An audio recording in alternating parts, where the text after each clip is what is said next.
I'm Tom Carter, and my wife of 17 years is Ruth Carter. We got married young and in a hurry. We planned on waiting, but when my Ranger unit, a detachment of the 82nd Airborne, was called up for deployment to Iraq in 1991, we decided to take the plunge. At the time, Ruth was 20 and I was 25. Ruth, who's quite petite, has tawny hair and might be considered a bit plain by some, but I find her curves and softness incredibly attractive. What truly sets her apart, though, is her radiant personality. I've been head over heels for her ever since we first met at a Cal-Tech exhibition years ago. As for myself, I'm on the slender side, around 5'9" and never weighing more than 165.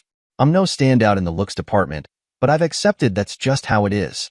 With a degree from Cal-Tech and experience as a combat engineer in the Army, I, Captain James C. Carter, was a natural fit for a role at Harding Engineering Incorporated when I returned from the war. The company has strong ties to the government, and it was the job I'd been eyeing for years. I was hired almost immediately after I was discharged in late 1992, fulfilling a long-held aspiration. A few years later, Ruth and I began the next campaign together, that of engineering a family. Irene, now 12, was our first success in that regard. She was followed 2 years later by Charlie, now 10. As I said, I adore my woman. She was and is sexy, she was and is fun, and she is mine, at least for now. Sex from the beginning has been virtually nonstop and varietal. Well, it was until very recently. It all seemed kinda sudden to me. The onset of headache disease on the part of my wife. More, lately it has seemed, that every time I make a move to make love to her, she's had an excuse. Headaches, her period, fatigue from her long 4-hour-a-day at the used car dealership. More about that shortly. It's always some damn thing. It's been almost a month now since the last time I was allowed to give it to her, and when I did, and I'd had to beg, she just laid there like a lump enduring it. I knew something was wrong, but the obvious had not even entered my mind at that point. Okay, I'm a dumb idiot when it comes to her, at least I was. I had been thinking about things all day, and I now realized, in hindsight, our troubles, mine at any rate, had begun 2 months ago, when Ruth laid it on me that she was going to get a job during the day while the kids were in school. I was not thrilled by the idea, but I had no good reason to deny her other than my personal preference for a wife to be a homebody. She said she was bored. I said get a hobby. She said she was, one that paid.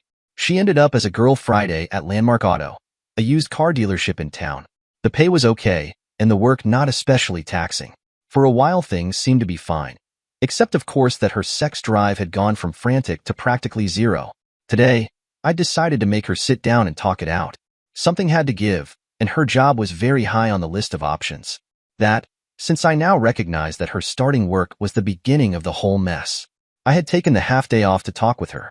I wanted to do it before the kids were due to be picked up at 3:30. I pulled into the drive and noticed that the trash had been picked up, so I decided to take the empty can to the back, save myself having to do it later. I ducked into the garage and wiped my dirty hands on the rag engine by the door. The sight that greeted me was stunning. Parked in my space in the closed garage was a vintage red Corvette. Not the kind of car often seen anywhere, but virtually never on our street. I had a bad feeling. The door to the kitchen from the garage was ajar. I went through it. The noise emanating from the front room killed my heart. Do me. I need it. I heard her say. The her was my wife. For some seconds, I don't know how many, I stood there in the kitchen, my mind a chaos of a dozen swirling emotions. I gathered myself. I went into the front room. She was leaning forward with her hands on the easy chair, my chair. She was naked and her legs were splayed wide. He was behind her pile driving her. I stood there watching the woman, who I had never before doubted, betraying me. I knew the man, met him. He was her boss at the dealership, Hank Cooper. He was married with kids too. Well, what they were doing explained the decline in my sex life. Their backs were to me, and they hadn't heard me, not yet. Mabel? I managed. God, I must have sounded like an idiot. The man's head whipped around. To say he was startled was a total understatement, at first, but then he just smiled. Sorry, man.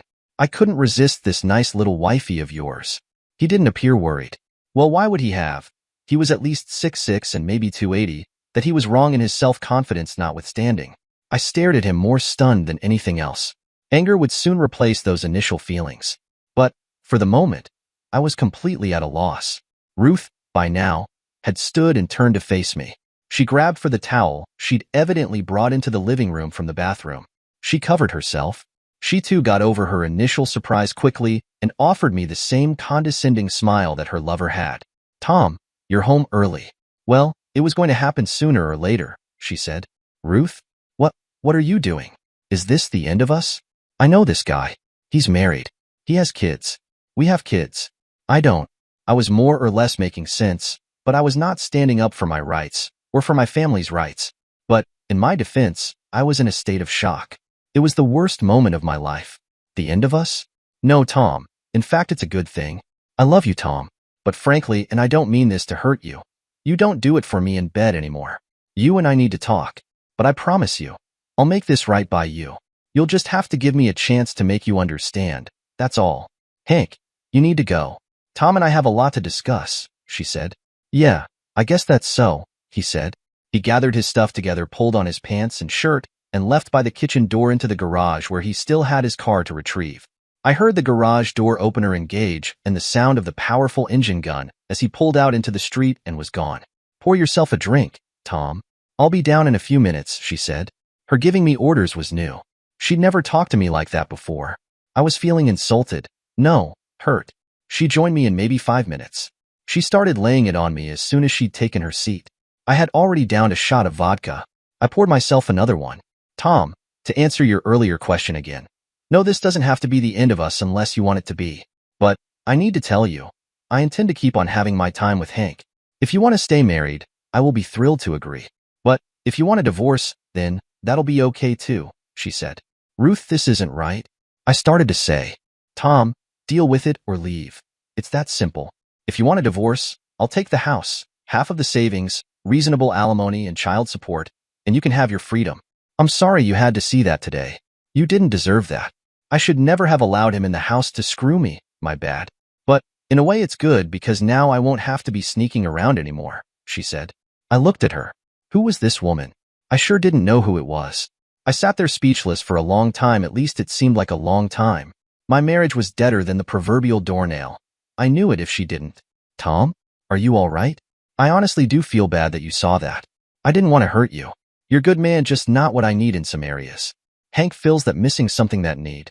He's worthless every other way, she said. You are twice the man he is other than when it comes to sex. And, you and I can still do it sometimes. I don't intend to cut you off completely, but, well, it won't be as often as maybe you might want, I'm afraid. What? Why are you? I said. Jesus, I was so shocked that I did not have a clue what I was doing or saying. I just couldn't seem to get a hold of myself. I would at some point. I had to, but for the moment she was in the driver's seat, and I was getting my butt kicked. Tom, if you need to find a woman, to take the edge off, like on the side, be my guest. I can't very well object to you doing what I'm doing, can I? She said. It was clear she was feeling proud of herself for being so magnanimous with me. But I love you, not somebody else. You love me, don't you? I said. Of course I do, Tom. I will always love you. It's just, the sex with you, well, it's just not like it used to be, darling. Get your head around that and you'll see. We can get by this little mistake of mine. I mean this thing today, she said. We can deal with this. It's just a sex thing, nothing more. She actually got up and tried to kiss me at one point. I just pushed her away. You are lucky I did not act on my rage. So, do not push it, Ruth. You might never be able to have the proverbial sex ever again. She looked at me and said, I promise not to flaunt it in front of you again, Tom. You deserve that much consideration at the least. Are we okay? She said. I have to go get the kids. The clock on the wall read 3:15. I needed to get out of there. A bad feeling I hadn't had since the war was coming over me. I'll take them to get pizza. I'll bring pizza home. I need to. I didn't finish saying whatever I was going to say. I just rose and left. She was smiling benignly. My stomach was settling. A new emotion was finding its way into my mind and heart, anger. The kids ran to me. Irene was in her last year of grade school. Charlie would have one more to go. They were the perfect age. They were for me at any rate. I couldn't lose them. The upshot of that was that I would have to put up with my new status as Ruth's cuck, at least for now, in order not to lose them. She'd made that clear. She'd take the kids and most of our material possessions if I made any waves. I had to think to plan. The army had taught me how to plan surprise assaults. It's how I had nailed those Iraqis in the desert west of the Euphrates. It would be time to plan soon. I just didn't have it in me today. All I had today was the unholy tastes of bile and betrayal. I'd never talked much about my time in the Middle East. Not even to Ruth. And, in point of fact, She'd hardly ever mentioned it to me or questioned me. It's how I'd wanted it. Too many good men wouldn't be coming home from those wars. Talking about the war was something all of us brothers in arms just knew not to do. Ruth didn't even know about my silver star. She never would now, not from my mouth. "Daddy," said Irene with sauce all over her chin. "I love you," she said. "Me too, Dad," said Charlie. "Daddy, why is Mommy so bored all of the time?" "I mean with us," said Irene. "Is she having sex with that other man?" I stopped with my iced tea halfway to my lips. "Bored? Sex?" "Yes, Dad. She doesn't come to anything at school anymore. She's too busy since she started working at the car place, Daddy," said Charlie. "That guy is at our house sometimes when Mom picks us up and we get home. He really tries to make us like him, but I don't like him no matter what." "But he never stays long after we get there," said Irene. "They talk a little, and then he leaves." "I think they have sex, Dad." "Yeah, Dad, and she's always late picking us up too," said Charlie. I had been getting madder and madder inside, but now I was getting just plain mad. Her little games with Grimelicker were affecting not only me, but our children. If they had figured out in their little prepubescent minds what was going on, it had to be pretty blatant. The only dummy who didn't seem to be in on the joke was me. Well, I was now. "I'll talk to her about it, kids. But I'm sure she's not bored with you. And no, your mom and I are married. She isn't doing the bad thing with him. I'm sure of that," I said. I hazarded a weak smile. Irene looked at me funny. Can't fool a kid. I delivered half a pizza to the house and Ruth smiled her thanks. "I should have gone with you," she said. But I could tell her words were just formula pap without substance. She'd obviously showered and she looked good. Well, she always looked good to me. That would never change. During the next days, I went to work. I made a living. I came home, and dinner was usually ready. I had not dared to ask her about her picking up the kids late all of the time or mention their suspicions. 1, I was afraid she'd become enraged and go off on me. And 2, for the life of me, I was afraid that by the end of our next fight, I will be in jail and she would be 6 feet under. Okay, I admit it. My tears were almost constant at night now. She caught me last night. It was humiliating. "Tom, are you crying? Tom?" she said. She had a disgusted look on her face. "No, I just have something in my eye." "I'm fine," I said. I was so transparently lying that it wasn't even funny. She sat down, set her lips and spoke. "Tom, for heaven's sake be a man. You're acting like a little boy." She threw up her hands in mock despair. "Look, I know I hurt you. But it's nothing for you to worry about. I mean my having sex with Hank. He's no threat to you. Not in any meaningful way. Now, please act like a man, please. All of this whining and crying has got to stop. Okay?" Her last words were delivered in an almost kindly tone, like she was soothing a child's hurt feelings. I have to admit it. I was only a few nanosyllables shy of actually taking her out her right then and there. She had no idea. I walked out to protect myself from jail time more than keeping her alive. It was the next morning, Saturday. I was outside working on my car. I had to do something to keep from going insane. The conversation the night before had killed all hope whatsoever of my ever forgiving her and letting her off the hook. She'd be lucky if she didn't actually end up in a brothel in Thailand before I was through. At least that's the way I was thinking at that moment. And, as for Grimelicker, he was going to get special treatment. Maybe a sex change. My mind was rambling, I knew, and filling with outlandish images of revenge. Cheating on me was one thing, but they were going far beyond the pale in the doing of it. Her using the kids to blackmail me was the only thing keeping her in the saddle. I had to unhorse the 304, and that sooner rather than later. Done messing with the radiator hose, I decided to head out toward town. I needed some stuff. I was able to find what I needed in no time. I was an engineer after all. Nathan Diaz had been with me in the 82nd. He owned an electronics shop in town. Shit, man. Bummer. I can't believe she'd do that to you. Anyway, this stuff should get you some of what you need. "Tom," he said, and he paused. We got friends. Friends who don't make mistakes and handle bullshit like this. Just say the word. You'll have full deniability." "No, Nathan, I ain't going that route." I thought about it. "But, no," I said. "You still sleeping with her?" He said. "Yeah, so far. I'm doing my best not to make waves. But, there's no sex. I'm not even touching her. Every once in a while, she come to give me a peck. I just pull off. She makes my skin crawl. I know she might accuse me of something and put me in jail. She is capable of that. I am not willing to lose my kids to her." I said. Nathan nodded. "What about him?" He said. "Grimelicker? I haven't figured out what I can do to him yet, but he is definitely never far from my mind," I said. How about telling his wife? Said Nathan. You say he's married with kids too. Yeah, that would probably handle him, at least partly, but I would still lose in having to battle Ruth. I want them both to go down. Hard, I said. I got home about 2 hours later. The stuff I bought was still in the car. She had to be gone for me to install it. A piece of cake, maybe an hour's work. I wasn't sure what good any of it would do, though. Adultery was reprehensible, but not legally reprehensible. The lawyers in their lawmaking had seen to that. It was almost like they wanted to protect the guilty. Lawyers and politicians had to be the most contemptible cadre of human beings there was. I knew could prove the hell out of it, the adultery that is, but it probably wouldn't mean shit in the final analysis. I had to hope that my sweet little hooker of a wife would slip up big time. Somehow, I came into the service porch and headed for the frig in the kitchen and pulled me out a beer. I needed something a lot stronger, but for the time being I wasn't going to be doing too much drinking. I needed my wits about me to make war. It was the 82nd against a hooker and her pimply but high school grime liquor. I almost smiled at the thought. The 82nd were the most highly trained warriors in the world. Hell, how could I lose? And if it got physical? Grime liquor was in for a major surprise. Yeah, how could I lose?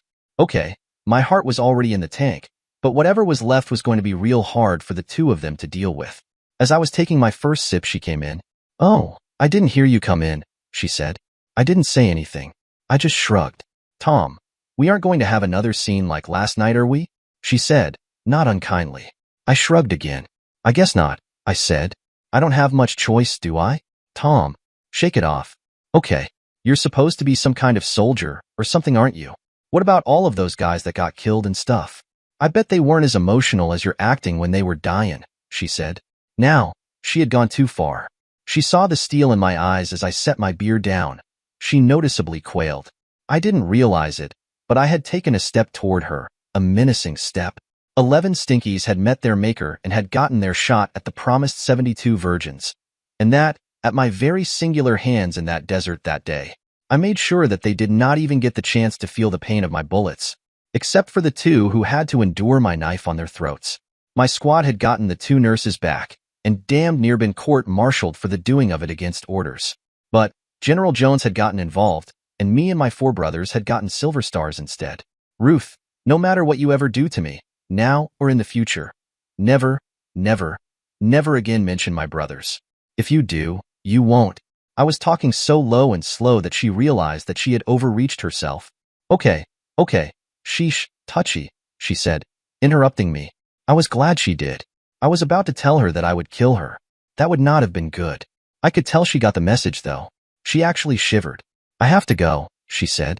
Sheila and I are going shopping. I'll be home kinda late. You got the kids. I nodded. This was my chance. The house would be totally wired, and the phones too, before she'd been gone an hour. I wondered how big a tool Sheila had. Ruth and Sheila must have found some unusual stores. Ruth didn't get in till 4 in the morning. I smiled in the dark. She slid in beside me kinda slow, and easy, trying not to wake me. I wasn't asleep, not at all. I was at war. I took the kids to the park the next day. We played basketball. The kids won, but they cheated. Anyway, it was a fun day. Afterwards, we went to the fiesta the church was having and ate a lot of hot dogs and drank a lot of Cokes and spent a lot of money trying to pitch dimes into a dish. I have never understood the mechanism behind that particular game. The damn dimes never would stay on the damn dish. They'd always bounce and skid off. Well, whatever. When we got back, Ruth wasn't home yet. It was 5 o'clock. The kids went up to play video games and take naps. They were bushed. So was I, if it came to that. I went out to the garage and checked the phone tap. There were 3 calls. One to her sister, one from some guy named Eric confirming some kind of meet-up with him and his brother, and one from guess who? Why, Grime Liquor, of course. Who the hell was Eric? Well, I'd be finding that out sooner or later. The one from Grime Liquor was the most interesting, at least to me. Hello, said Ruth. Hi, it's me. Can you talk? He said. Yeah, my wimpy husband is with the kids at the park.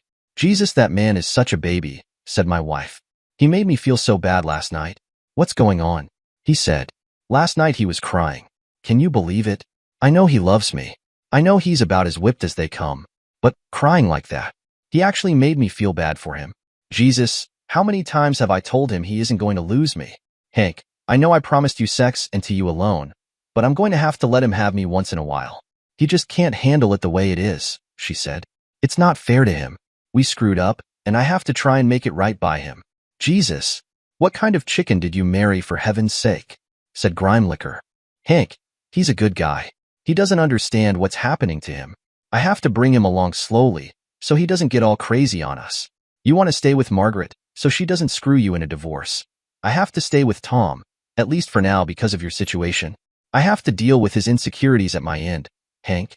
I'm gonna have to let him have mercy sex every now and again. It just has to be.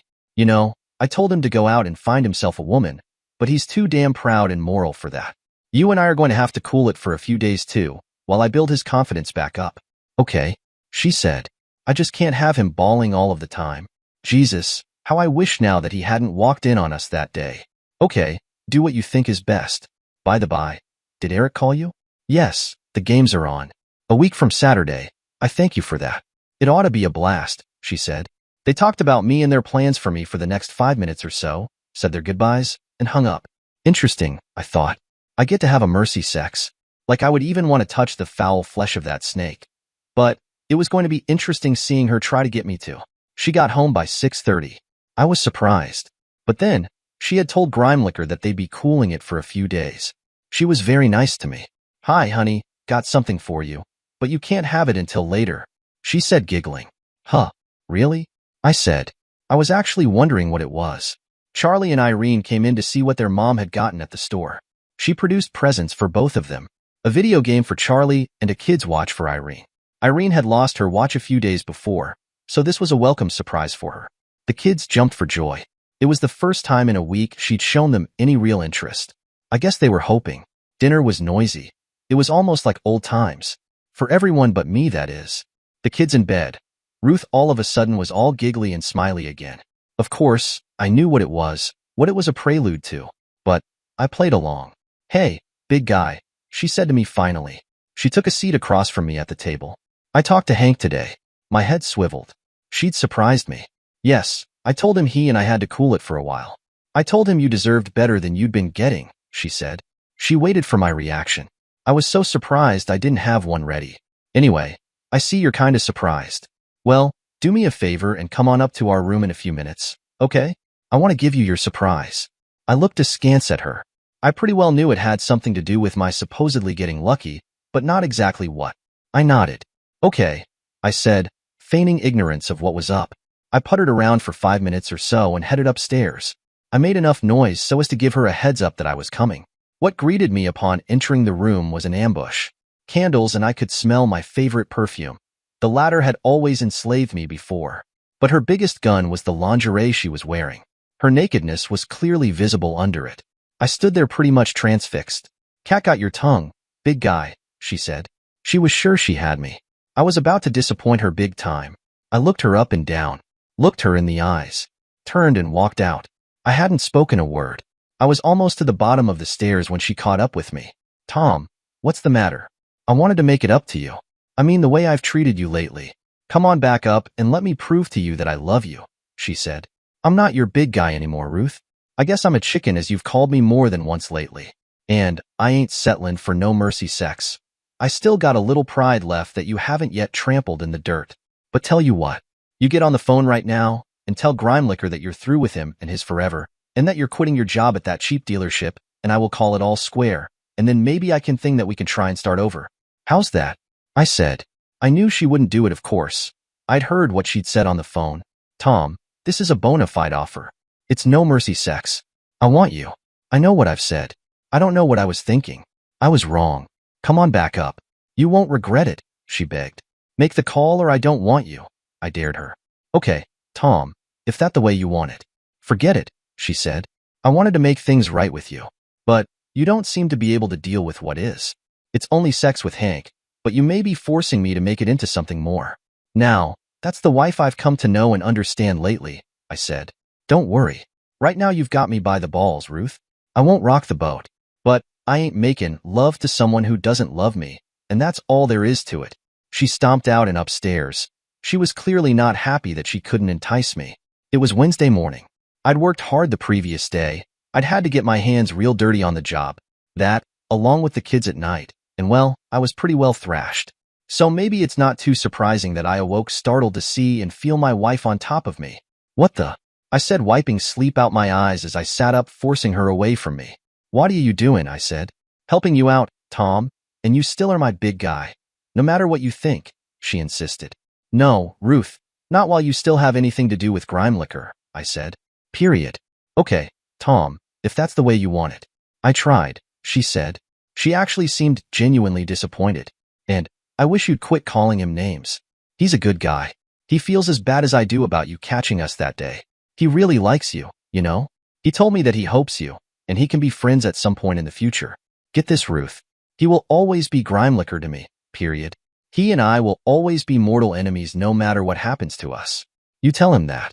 I'll be your legal husband, Ruth, because like I say, you've got me by the balls on account of the kids. But I will not be your lover. I will not lower myself to begging you for a mercy sex.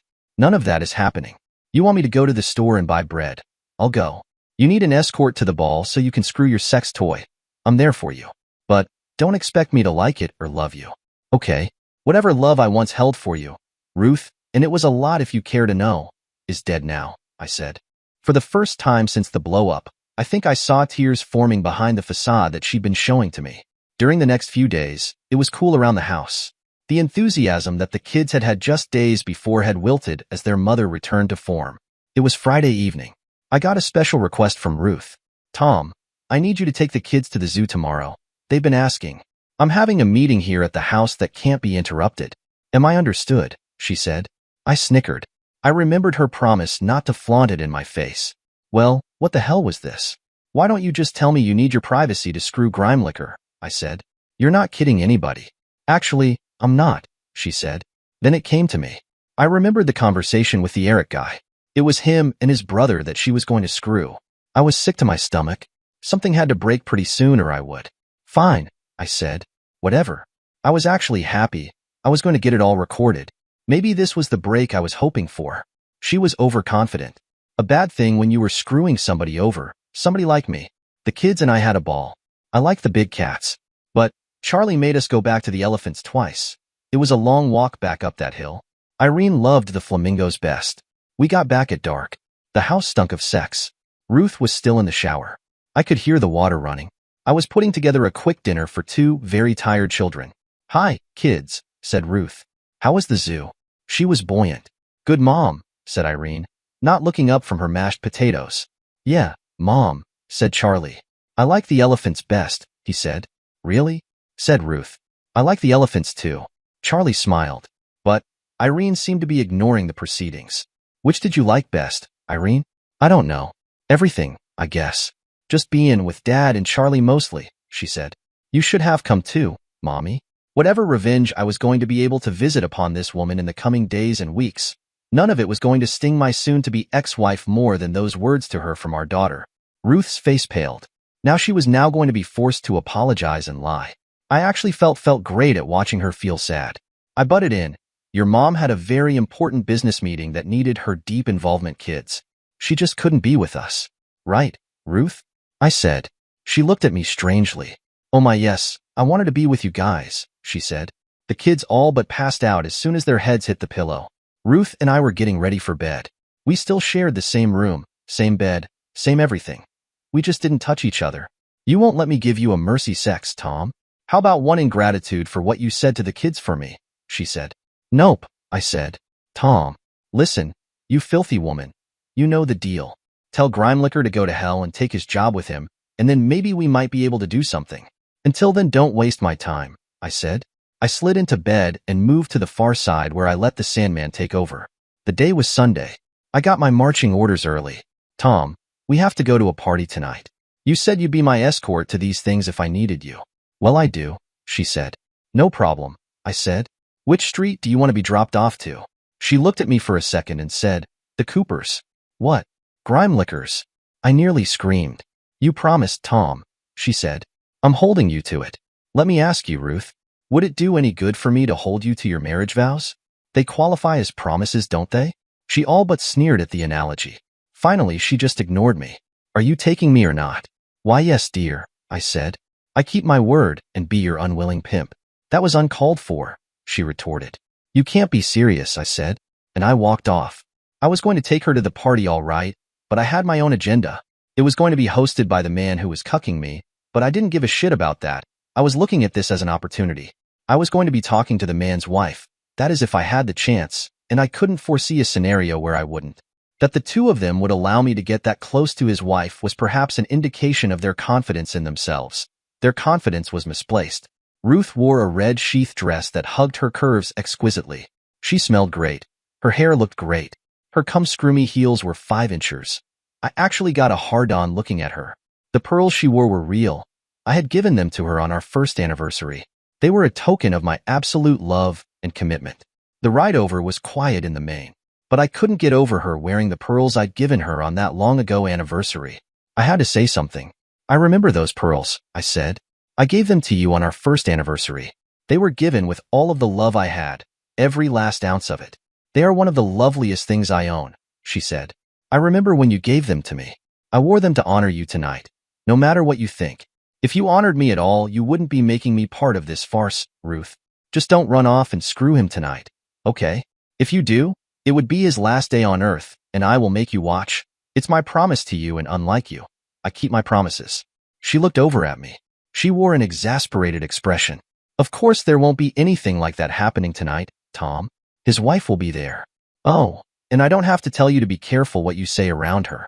I mean, if she divorces him, Tom, I'll be doing the same to you. Just remember that. Remember the children. Her playing the custody card really pissed me off. I turned to look at her. It was dark in the car, but I am sure that she felt my stare. She had to say it. Tom, I know things are rocky for us right now, but I am still hoping that in time you will come around, and we can be like we were, like we should be, she said. I was white-knuckling the steering wheel. This had to end soon, this charade. We arrived, and were ushered into the backyard where a substantial number of people were already gathered. The smell of the barbecue was enticing in spite of my frame of mind. I hadn't eaten since the previous evening, and the most primal of Maslow's hierarchical needs was controlling me. The voice behind me chilled me. Hello, Tom, said Grimelicker.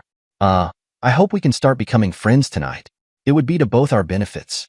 I mean that sincerely. I turned and looked the man up and down. I was absolutely floored by the arrogance of his words. The two of them had to have planned this assault on my mind. They had to be trying to brainwash me, but the sliminess of it made my skin crawl. I turned away and meandered among the guests. I didn't know any of them. I didn't want to. Well, not until I met her. Hi, she said. I'm Anna. Anna White. You're not from the dealership, are you? No, just escorting tonight, I said. I inclined my head to where Ruth was talking to a small group of young men. I wondered idly if she was trying to score, or if they were. I realized I really didn't give a damn.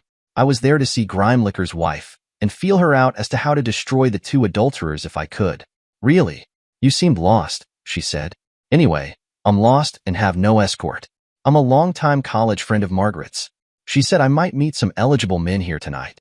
So far, no luck though. Is she your wife? She said, indicating Ruth across the yard. Yes, for now, I said. Now why did I say that? I didn't know. Yes, I did. I wanted to get to know this woman that I had just met 1.3 minutes ago. Really? Problems? She said, obviously surprised by my words and unemotional tone. Big and bad ones, I said. But let me apologize. I didn't come here to vent. Like I said, I'm escorting her. We have kind of an arrangement. Anna nodded. Well then, why don't you buy a girl a drink? She said. Thrilled to, I said. She took my arm and led me toward the makeshift bar. I got my martini. She got a Manhattan. We moseyed over toward the wall that separated the yards in the fairly upscale subdivision. The yard was large and featured a small pool and sundeck in one area separated by a large grassy patch from the patio with its barbecue pit. I didn't notice it, but 2 sets of eyes were on us. Myself and Anna, that is. I think they're watching us, said Anna. I had been so caught up in talking to her, getting to know her, that I really had forgotten why I was there. Who? I said, looking up. Your wife and our host, she said. Is he the one? Huh. I don't know what you mean, I said. The one your wife is cheating with? She said. Is it that obvious? I said. It is now. Margaret has suspected him of cheating on her for a long time. Now we know with whom. I'm a lawyer, Tom.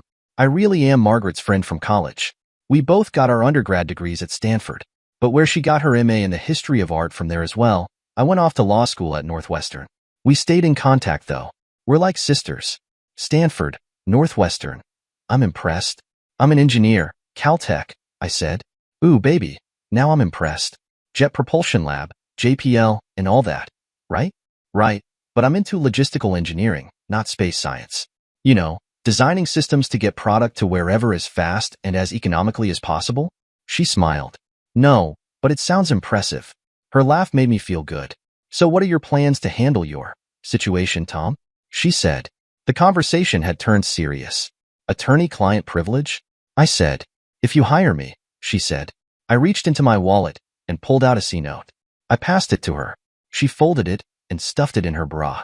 I smiled at that. Consider yourself hired, I said. I want out of the marriage, but I want custody of my children. Anything less is not an option. I'll live with her, if I have to, for as long as necessary to make sure she doesn't come between me and them. Want to meet Margaret? She said. I certainly do, I said. Halfway to the house, we were intercepted by Ruth. Hi, honey, she said. Will you introduce me to your friend? Ruth, this is Anna. Anna, this is Ruth, my wife. Can I borrow my husband for a moment? Said Ruth. Certainly, said Anna. Ruth led me to the edge of the patio. She was smiling to beat the band, but her words were a warning. Remember our deal, she said. No naughtiness on your part tonight. Are we clear? We're clear.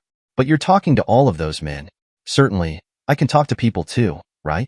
You even said that I should look elsewhere if I wanted or needed relief, right? That stopped her. You're looking to bed her? Said Ruth. She's at least 5 years older than you. Find someone younger for goodness sakes. Oh, I get it. I can have a woman on the side, so long as she meets with your approval. I guess you really do think you have me by the balls, don't you? I said, as sarcastically as I could. Oh, please tell me, Missy, when is dumb Massa gonna free the slaves? She shot me a searing look and walked off. I watched as I saw her sidle up to Hank. He looked at her, looked around, and shooed her away. It was clear he didn't want any complications tonight. I had to smile at that. It was a small victory for my side, but it was a victory nonetheless. Having rejoined Anna, we headed into the house, into the kitchen. A beautiful woman 10 years my junior was mixing some more salad. Margaret, I have a friend for you to meet, said Anna, as she presented me to the other victim of my wife and her husband. Margaret, this is Tom Carter.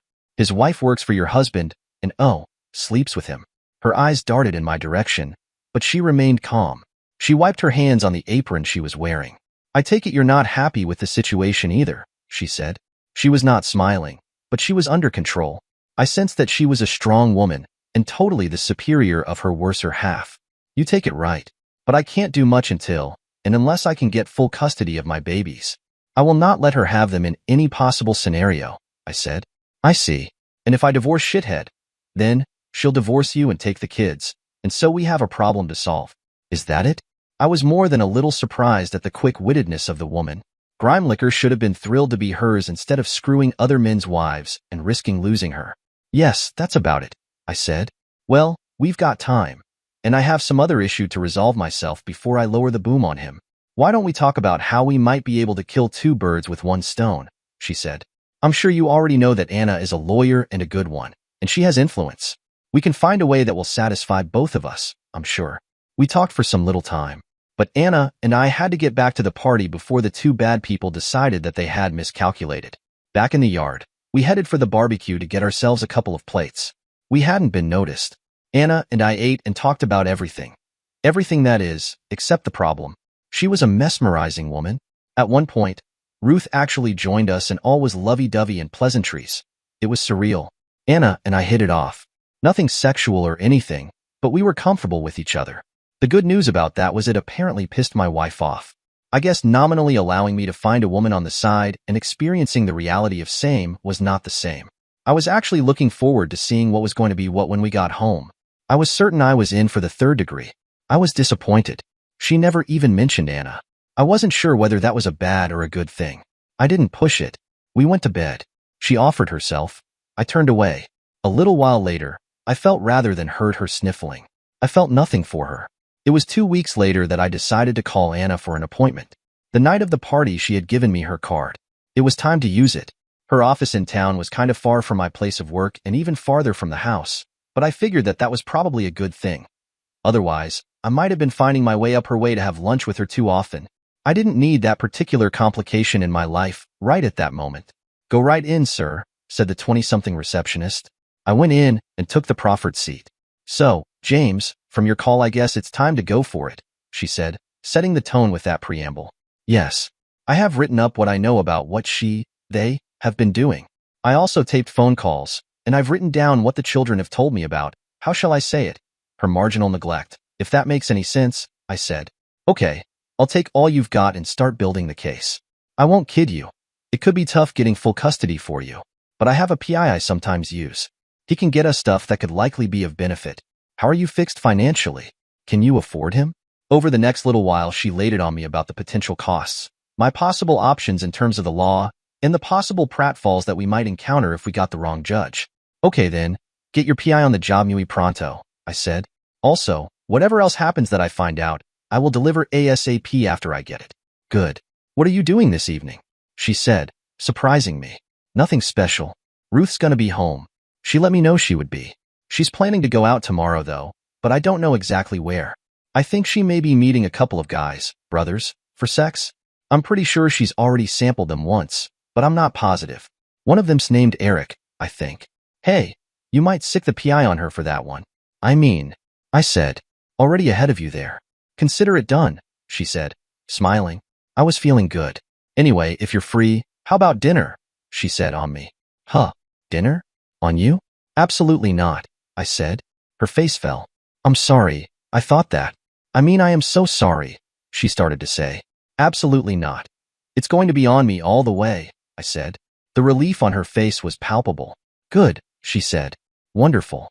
She took one of her cards and began writing on the back of it. Here's my address and cell. 7. Okay, 7 it is, I said. I was thinking how Ruth was going to react to my telling her I had a meeting tonight. It was going to be interesting. Hell, it was going to be fun. I was home on time, and the kids ran to me. Mom is cooking a big dinner for tonight, Daddy, said Charlie. My favorite, spaghetti and meatballs. I laughed. Well, good. I'm glad you're happy. Irene looked at me funny. I wondered if I was that transparent. I could swear the kid was clairvoyant. Ruth came out of the kitchen. Oh good, she said. You're a little early. You can help set the table. I shrugged. Not tonight, I said. I have an impromptu meeting I gotta go to. Don't save a plate for me. It's a dinner meeting. The look on her face almost made up for all of the pain she'd caused me over the past few weeks. Almost. Meeting? You never have meetings on your job. What kind of meeting? She said. She was obviously miffed. I think had I stayed that I would have been subjected to a full court press, sexually speaking. She was dressed awfully nicely. The same kind of meeting you have. Like your meeting last Saturday, I said. I could swear Irene was trying to stifle a giggle. Can I talk to you for a minute? She said, heading out toward the backyard patio. I followed her out. What's this about a meeting? She said. You got something going on that I should know about? Her arrogance was almost more than I could stand, let alone believe. But it was funny too, the hypocrisy of it. It's a my business meeting, not a your business meeting, I said. You got him. I'm gonna have him too. Anything else? No, I suppose not.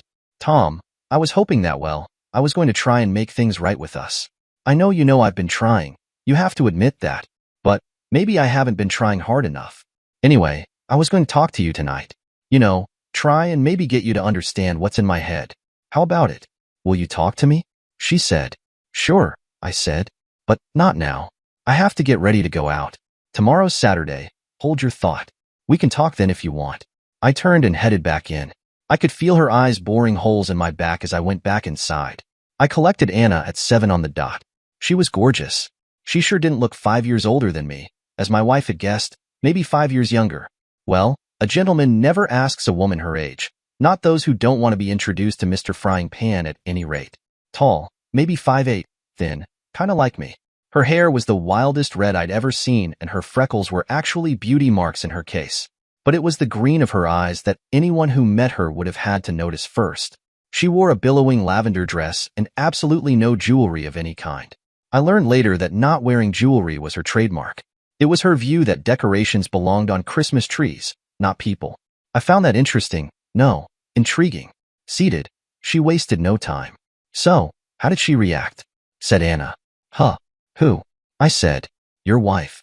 I mean to you having a date tonight, she said. Oh, well, I told her I had a meeting, I said. She didn't buy it, of course, but that was just too bad. It doesn't even begin to make up for what all she's done to me. Anna smiled. I see. Tom, you're not out with me just to get a little revenge on her, are you? She said. Heavens no. I am out with you. Apart from your obvious beauty, of course, to have a nice, long, leisurely evening with a very interesting lady. But Anna, I have to ask, why are you out with me? I'm not all that great looking, my dazzling personality notwithstanding, I said. She actually snickered. Men, as a group you guys really aren't very bright, I have to say. Tom, I am out with you because you appear to me to be excellent husband material.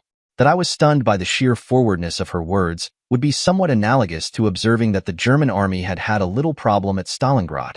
Huh, I brilliantly retorted. I say what I think, Tom. Always have.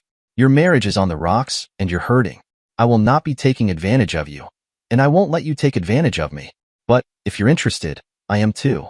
And Tom, I'm 45 years old, and while I'm not exactly in a hurry, I'm not in a position to be wasting valuable time either, she said. Interesting, Ruth had pretty well pegged her age, but she was only 3 years older than me, not 5. Jesus, I said. She continued. You know, when I first saw you that night at the party, I kind of figured you wrong. You seemed like a guy who was lonely. That's initially why I came on to you. Of course, after we talked, I realized you weren't lonely. You were hurting. There's a difference, not a big one, but a difference nonetheless. Anna, that is the most unbelievable spiel I have ever heard in my life. But, since you put it out there like that, I was figuring on coming on to you at the party too. I mean, as soon as I saw you. And as for being husband material, I could hope to be nothing more. As for actually getting married to you, well, there are the little matters of a divorce that needs to wend its way through the legal system, and also the little matter of us working to see if we really could make it together.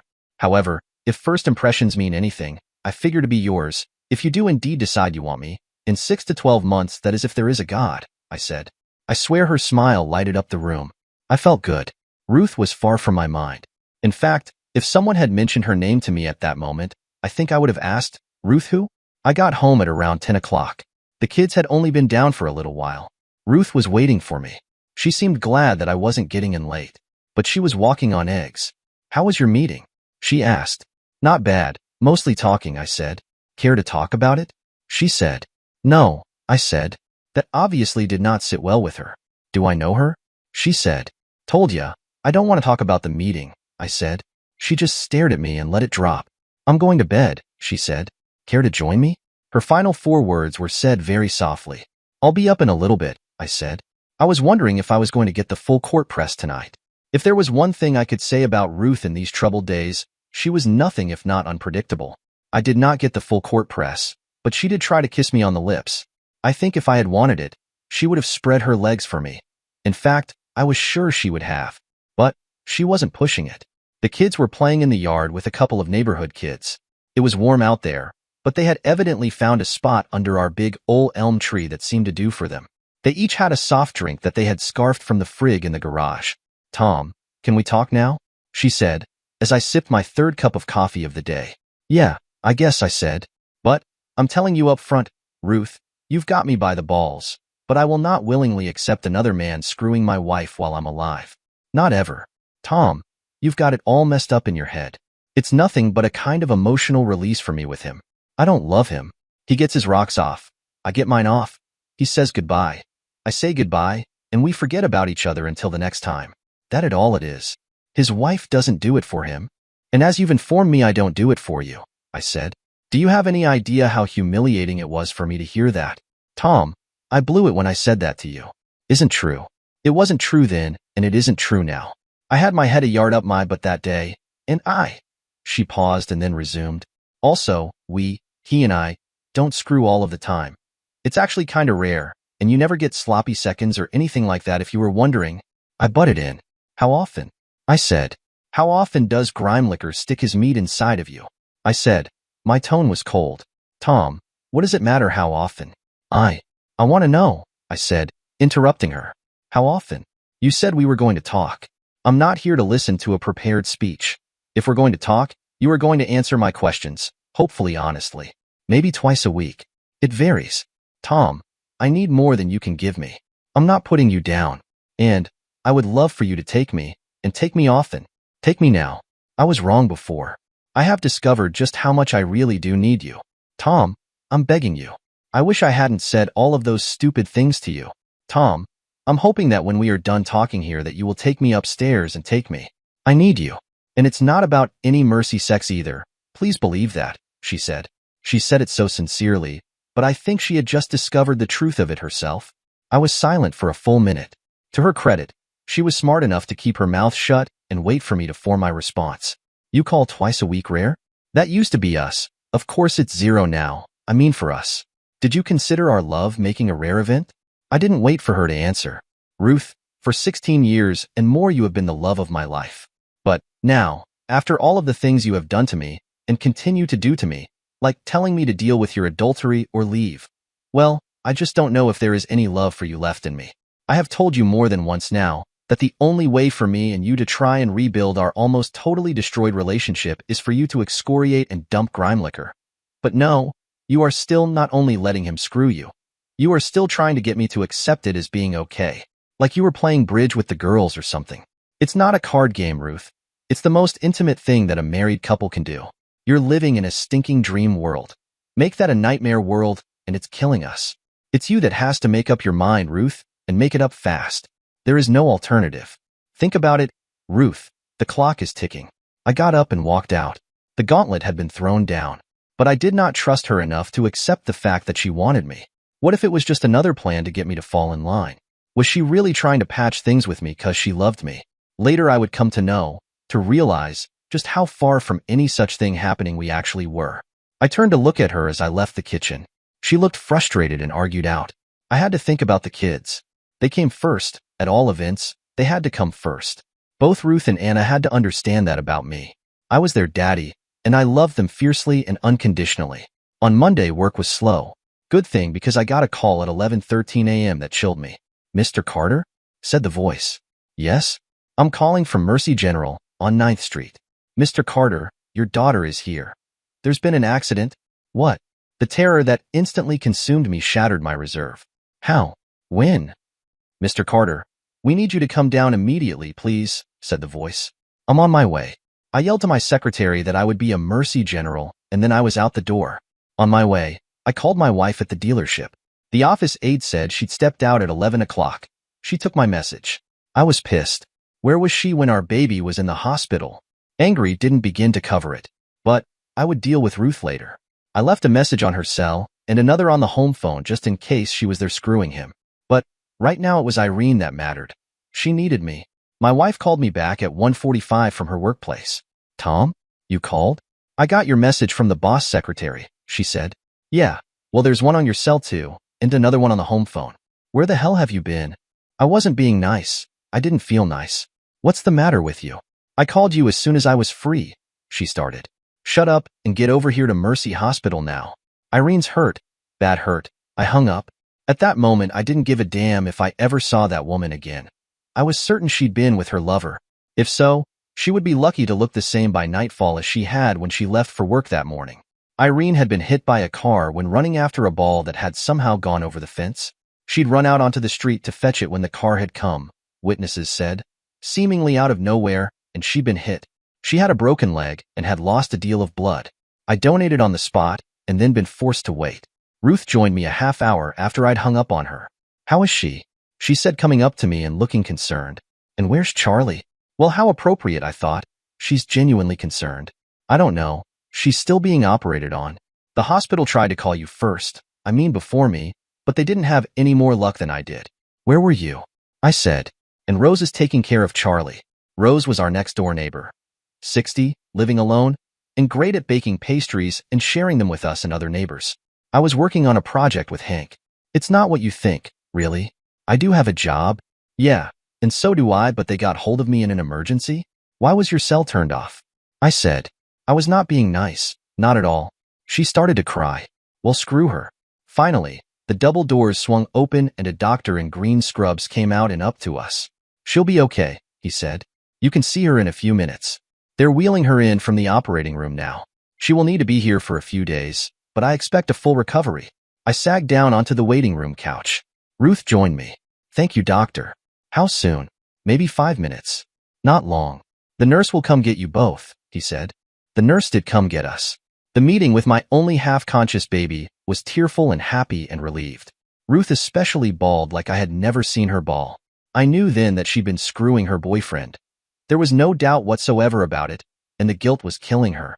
I stayed in Irene's hospital room the whole day, except for a brief trip to the cafeteria for some coffee and a couple of packages of saltines. I never left it. Ruth left for about an hour.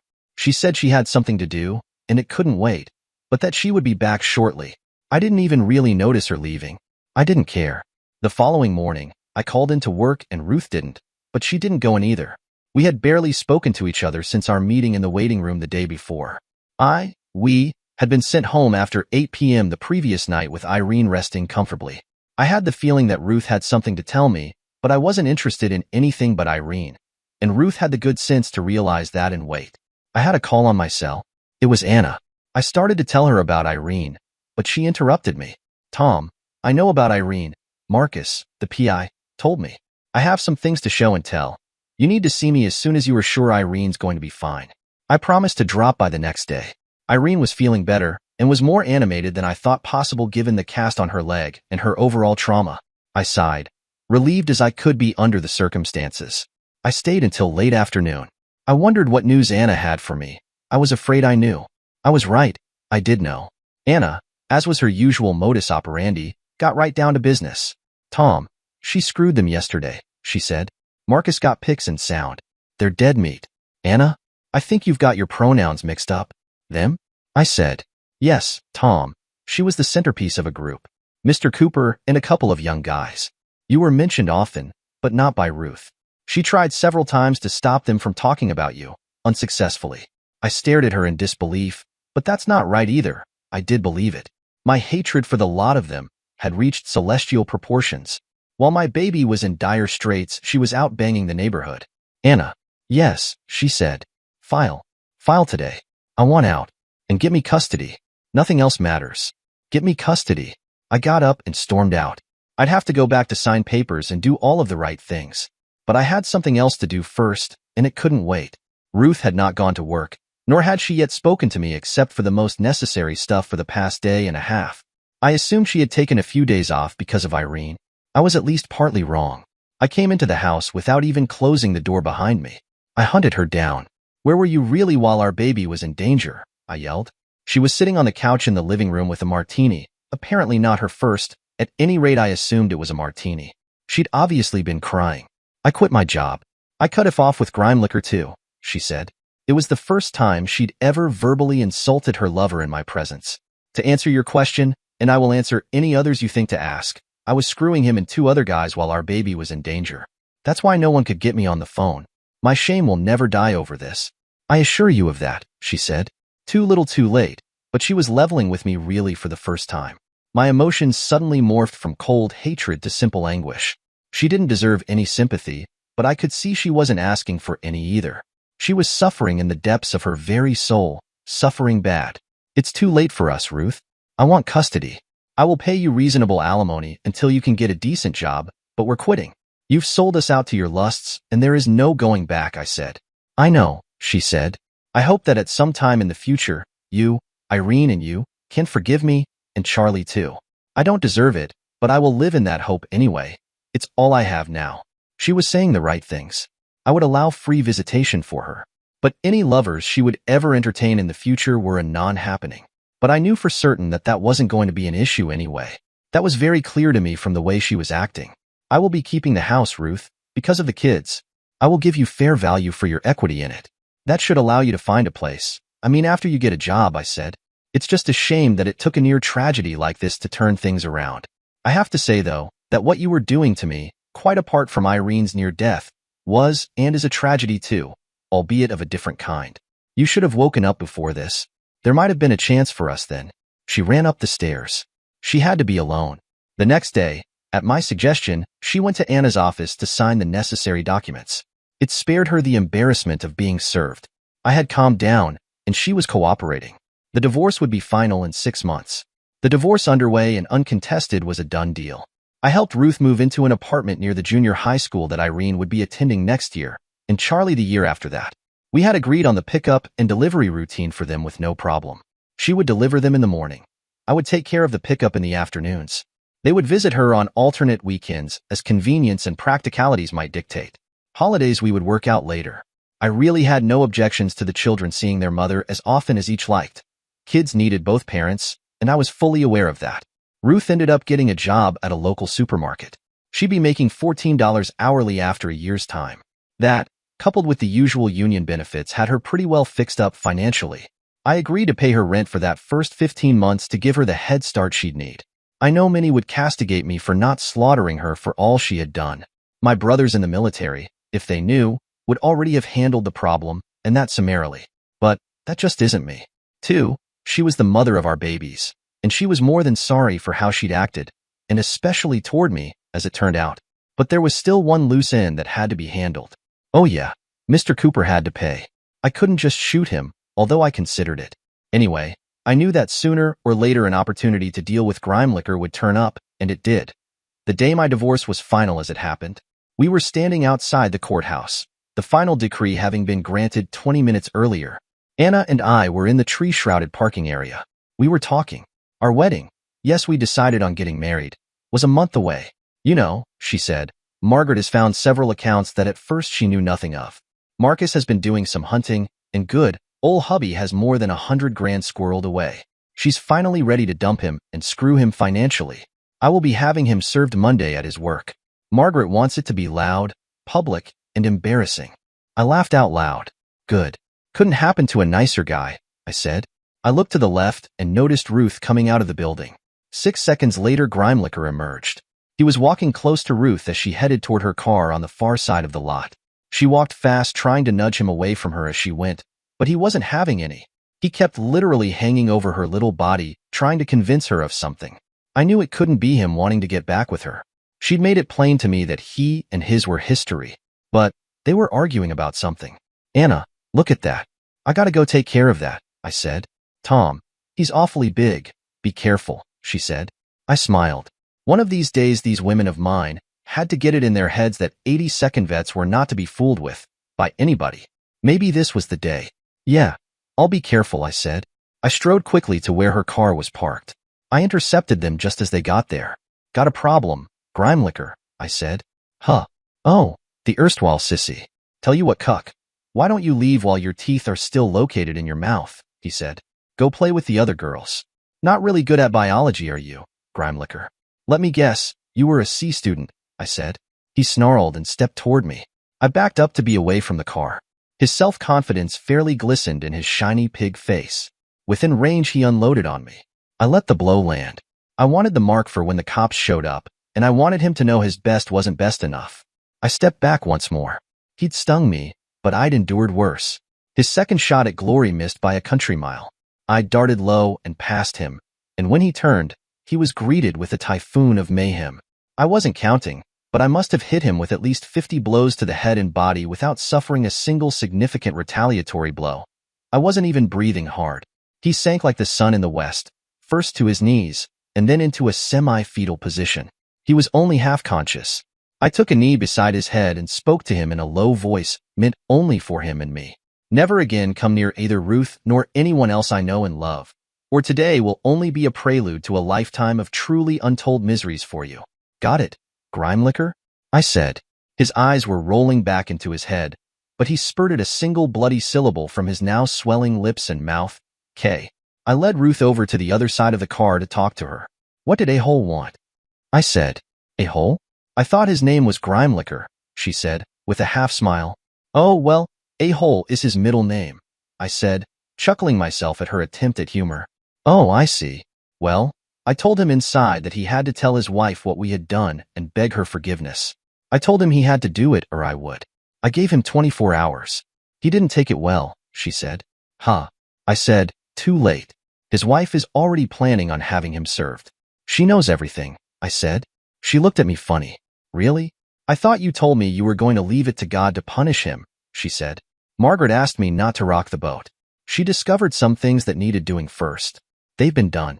He's finished in more ways than one, I said. You're a pretty tough guy, Tom. I never knew, she said. The Army? Not just the Army, Ruth, the 82nd Airborne. We are the best of the best. I believe it, she said. Anna and I kept dating. We had been through so many intense conversations already that it felt like we skipped the whole awkward getting to know you phase. With Anna, it was easy. For the first time in years, I could just breathe. We moved fast, but it felt right. After just a few months, I knew I wanted to marry her. The timing might have seemed crazy to everyone else.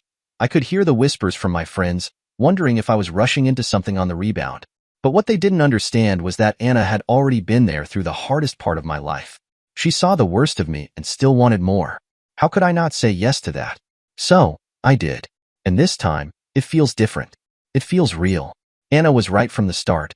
She intended to get me, and she did. And I couldn't be happier that she did. Dear listeners, please share your thoughts in the comments section below and don't forget to like, share, and subscribe.